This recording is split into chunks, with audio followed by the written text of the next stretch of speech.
So it's fairly obvious what most people visit Skomer for, but arguably Skomer is far more important for one species in particular, and that species is the Manx shearwater. So Skomer is the largest colony anywhere in the world. 350,000 pairs of Manx shearwaters on the Skomer, so that's 700,000 individuals. And when you take into account the number of chicks in burrows at this time of the year, and also the number of immature non-breeding birds visiting the colony, you're probably talking nearly 1 million shearwaters visiting Skomer. So it's an incredibly special place for shearwaters. Of course, people love to come and see the puffins as well.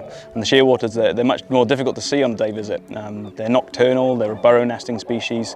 The reason they come in at night is they're much more vulnerable to predation than puffins. They can't actually stand up straight. They're on the ground, their feet are really far back, so they sort of shuffle along. They can't really walk like puffins, and that just makes them much more vulnerable to predation. So they use the cover of darkness to come in, to prospect for burrows, to change over on incubation, to feed their chicks. We're lucky enough to have researchers out here looking at Manx shearwaters. They're from Oxford University Navigation Group, and all of these burrows behind me are the research burrows for the scientists out here.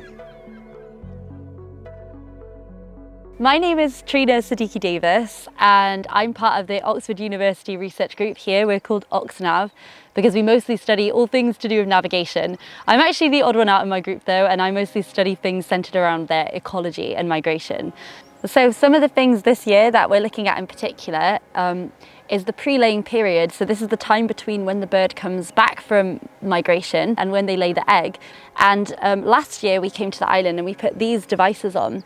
They're really small, so I'll try and hold it forward. These are called geolocators. Rather than measuring position, they actually constantly measure light. And from that, we can derive when sunset and sunrise were and work out roughly where they were in the world. So this is a really nice, non-invasive way to get ideas about where the birds are going. And so when they're coming back this year, I'm taking these devices off, and this allows me to see what they've been doing during this time when we don't know much about. And I've also put on these dive loggers. So this is called a time depth recorder, and I've put this on the other leg.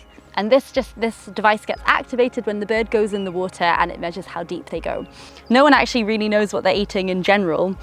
We have some ideas. They probably eat a lot of fish and squid and that kind of thing, but it'd be really cool to know what kind of species they're eating because I mean, the oceans are rapidly changing, and for conservation reasons and just interest, it's nice to know their diet. So we've been collecting poo.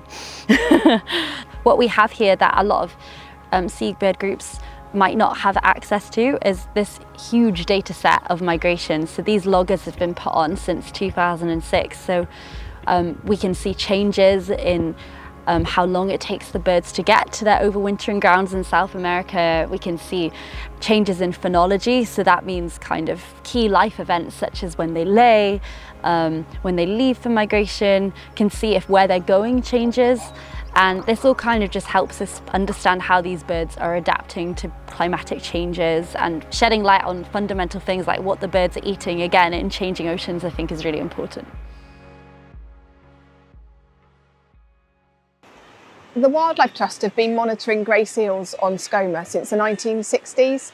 And actually, the grey seal project that we have now, where we count and monitor the success of every pup born, that project's been running for over 30 years in that same format. So the Skomer Grey Seal project is one of the longest running mammal research projects in the UK. The long running monitoring work on Skomer is really important. It's important for our seabirds, and it's important for our marine mammals as well, like our seals.